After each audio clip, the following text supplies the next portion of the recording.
നമ്മൾ നേരത്തെ ഉപയോഗിച്ചിരുന്ന വെളിച്ചെണ്ണ മറ്റേതായിരുന്നു. ഇപ്പൊ നിർമ്മലിന്റെ വെളിച്ചെണ്ണ ആക്കിയാൽ നിർമ്മലിന്റെ വെളിച്ചെണ്ണ എടുക്കുമ്പോൾ എനിക്കൊരു പാക്കറ്റിന് ഏകദേശം 50 രൂപ 60 രൂപ ഒരു പാക്കറ്റും 1 ലിറ്ററും എനിക്ക് വ്യത്യാസം വരുന്നുണ്ട്.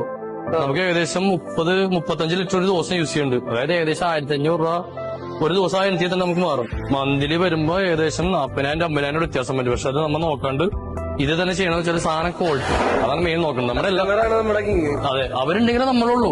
അവരാണ് എന്നെ ഇവിടെ എത്തിച്ചത്. ഞാൻ 4 ടേബിൾ മേൽ തുടങ്ങി എന്നെ ഈ കച്ചവടത്തിൽ എത്തിച്ചത് അവരാണ്, കസ്റ്റമറാണ്. പിന്നെ നമ്മളെന്തിനാ അവർക്ക് കൊടുക്കണതിൽ ലാഭം നോക്കേണ്ട കാര്യമില്ല. കൊടുക്കുന്നത് ജെന്യൂൻ ആയിട്ട് കൊടുക്കുക. ഒറ്റ മൈൻഡ് മാത്രമേ ഉള്ളൂ. അരി നിർമ്മലിന്റെ തന്നെ. നമ്മൾ ആദ്യം മദറാറിന് യൂസ് ചെയ്യുന്നത് ഇപ്പൊ മാറ്റിയാൽ നിർമ്മലിന്റെ തന്നെ ആക്കി. അരിയും അവരുടെ നല്ല ക്വാളിറ്റി ഉള്ള അരിയാണ്.